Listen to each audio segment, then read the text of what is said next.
नमस्कार दोस्तों, मैं गोपाल शर्मा। भारत और श्रीलंका के बीच पहला वनडे मुकाबला गुवाहाटी में समाप्त हुआ। भारतीय टीम एक तरफा जीतने में कामयाब रही।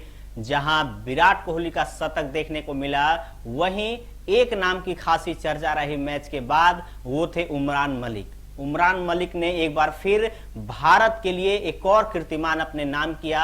भारत की तरफ से सबसे तेज गेंद का वर्ल्ड रिकॉर्ड उन्होंने बना दिया है। भारत की तरफ से, माफ कीजिए, सबसे तेज गेंद भारत की तरफ से डालने वाले वो गेंदबाज बन गए हैं। T20 में आपको याद होगा, श्रीलंका के खिलाफ ही सबसे तेज गेंद उन्होंने डाली थी, जहां उन्होंने 155 की गति से सनाका को ये गेंद डाली थी। वहीं अब पहले वनडे मुकाबले में गुवाहाटी में जो खेला गया, वहां उन्होंने सबसे तेज गेंद 156 की गति से डालकर भारत की तरफ से तो रिकॉर्ड बनाया ही सबसे तेज गेंद डालने का, वहीं उन्होंने अपना भी रिकॉर्ड तोड़ दिया। 155 की गति से इंटरनेशनल क्रिकेट में उनका सबसे तेज गेंद था जो डाला गया था T20 में। लेकिन अब 156 डालकर उन्होंने अपना ही पिछला रिकॉर्ड तोड़ दिया है। यानी अब भारत के लिए T20 में और वनडे में भारत के लिए सबसे तेज गेंद डालने का रिकॉर्ड उमरान मलिक के नाम है। और जैसे जैसे ये खेलते जाएंगे, आने वाले मैचेस में अगर टेस्ट में भी इनको मौका मिलता है,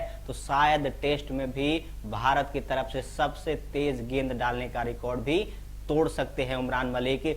कुछ दिन पहले ही एक इंटरव्यू में बताया था कि मैं शोएब अख्तर का रिकॉर्ड भी तोड़ना चाहता हूं। आपको पता होगा 2003 वर्ल्ड कप में शोएब अख्तर इंग्लैंड के खिलाफ सबसे तेज वर्ल्ड रिकॉर्ड उन्होंने बनाया था, जहां 161.3 की गति से डालकर, जो अभी तक रिकॉर्ड टूटा नहीं है। ब्रेटली, शॉन टेट, कई गेंदबाज आए और चले गए, लेकिन उमरान मलिक एक ऐसे गेंदबाज हैं जो अभी एक युवा अवस्था में हैं, यानी उतनी एज नहीं हुई है। जैसे जैसे खेलते रहेंगे तो और तेज गति से डाल सकते हैं गेंद, और ऐसा हो सकता है कि शोएब अख्तर का रिकॉर्ड, जो कि अभी वर्ल्ड रिकॉर्ड पर कायम है, उसे वो तोड़ते हुए नजर आएंगे। अगर उमरान मलिक की बात करूं तो ऐसा नहीं है कि 156 जो उन्होंने डाला है उनके कैरियर की बेस्ट है। जी नहीं, सनराइजर्स की तरफ से खेलते हुए IPL में उन्होंने 157 की गति से गेंद फेंकी थी, जो आज तक का उनका पर्सनल बेस्ट है। तो ये तो शायद टूट जाएगा, एक से रह गया। लेकिन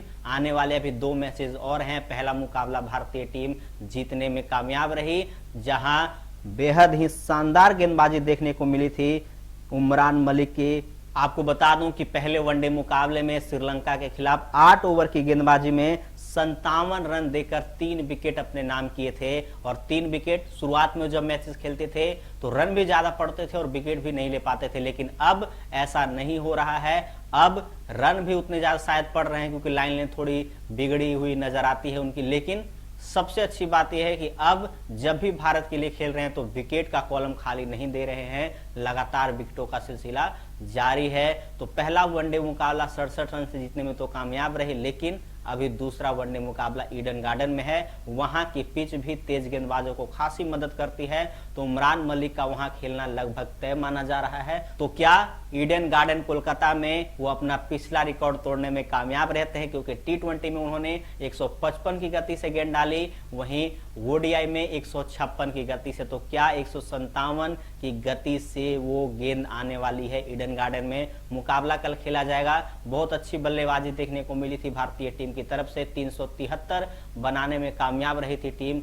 लेकिन अब देखना यह होगा कि नए बल्लेबाजों को, श्रेयस अय्यर हो गए, KL राहुल हो गए, इनको आगे आकर अब रन बनाने होंगे, क्योंकि जो बाहर बैठे हुए खिलाड़ी हैं वो वनडे में दोहरा शतक लगाकर ईशान किशन बाहर बैठे हैं, वहीं T20 में शतक लगाकर सूर्य कुमार यादव बाहर बैठे हैं। तो इन खिलाड़ियों को रन बनाने पड़ेंगे। प्लस पॉइंट भारत के लिए ये रहा कि शुभमन गिल अर्धशतक लगाए, रोहित शर्मा ने भी अर्धशतक लगाया, वहीं विराट कोहली अच्छे टच में नजर आ रहे हैं, शतक लगाया साल के पहले ही मुकाबले में। तो दूसरा मुकाबला ईडन गार्डन में देखना यह होगा कि उमरान मलिक क्या वो नया एक कीर्तिमान स्थापित कर पाएंगे या अपना ही रिकॉर्ड पिछला तोड़ पाएंगे, नहीं, देखना बेहद दिलचस्प होगा।